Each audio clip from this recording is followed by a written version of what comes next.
Alright guys, so looks like the weather's gonna hold up for us for a little bit. I gotta get this motor pulled this weekend.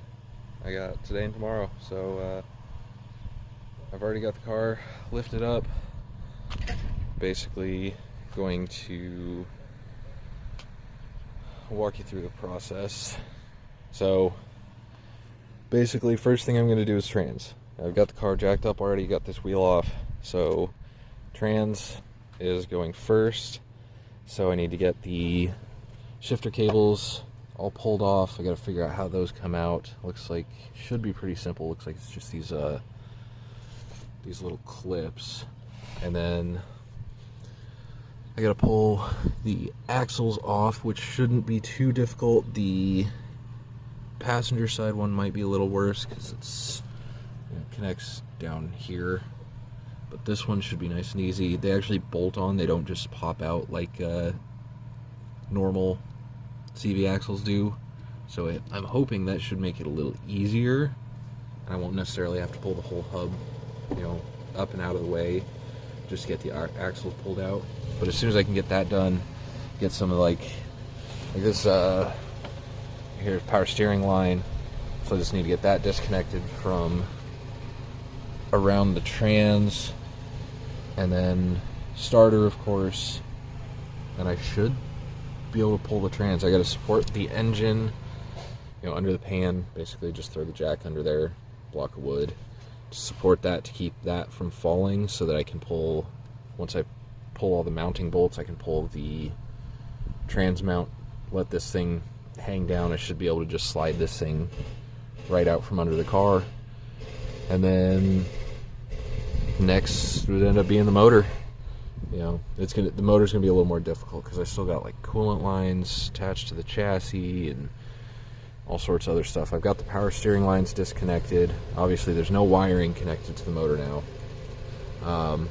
The exhaust I'll have to get rid of because it's actually welded to the firewall right there. That shouldn't be too bad. Just saws all that off, and then all of this should be able to come out. I will have to do the lower intake tube.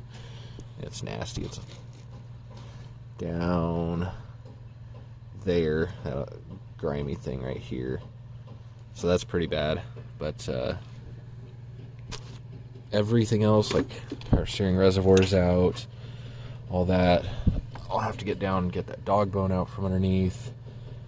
But I should, if the weather holds up on me and I'm not getting soaked today, I should be able to get this thing all pulled out hopefully today. And then I called the tow company.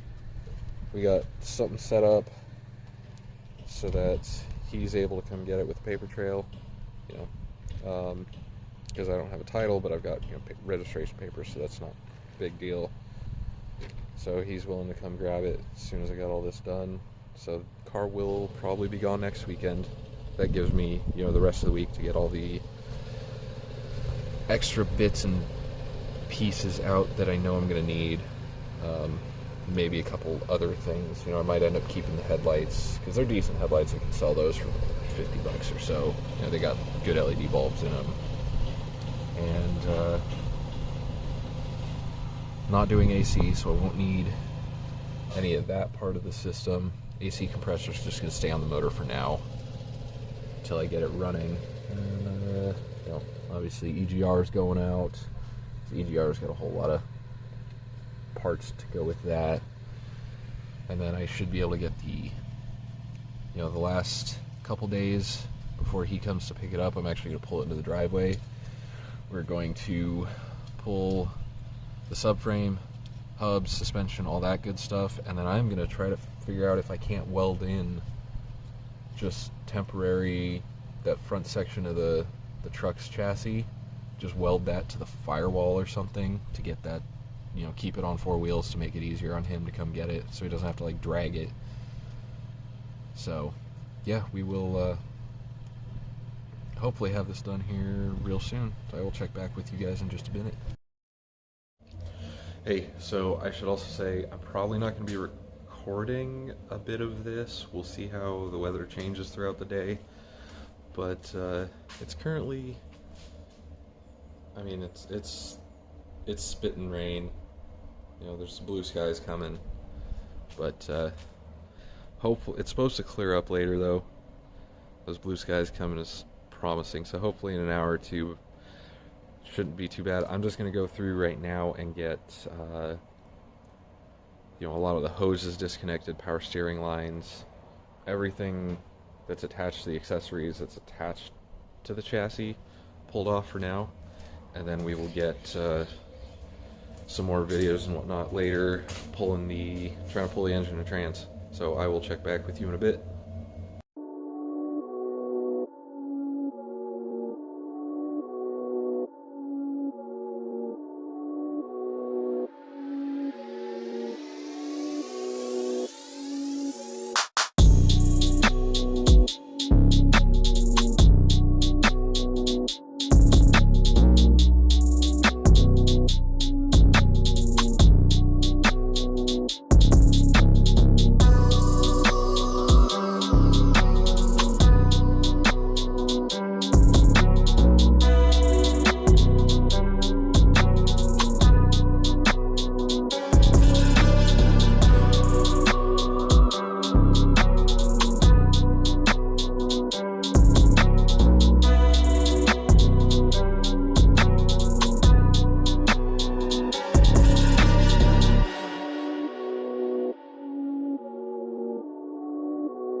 Alright guys, so we have successfully done it. I was not expecting to get it done today, but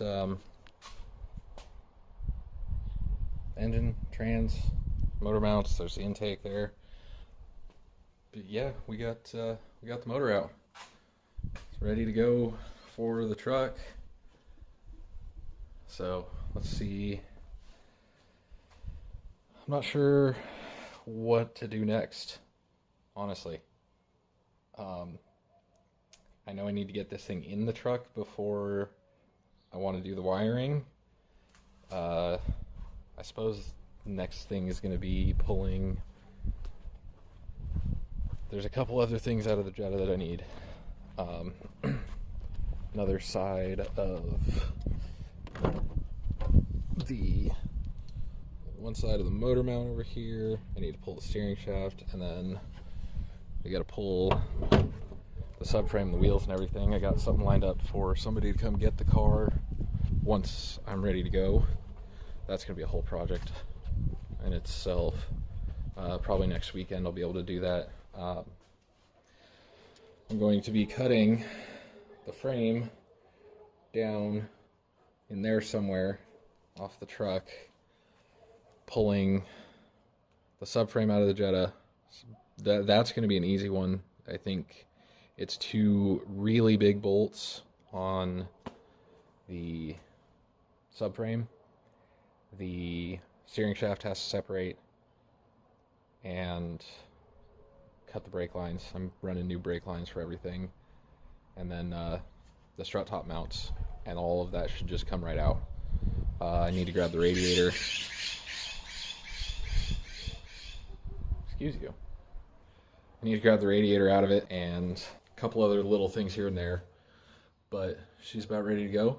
I am excited. it's going to be a lot of fun getting this thing all running. So once we get that stuff pulled, you know, it's just the fun part of getting everything put back together. So don't forget to like and subscribe. Appreciate it very much if you would. And we'll see you in the next video. Peace.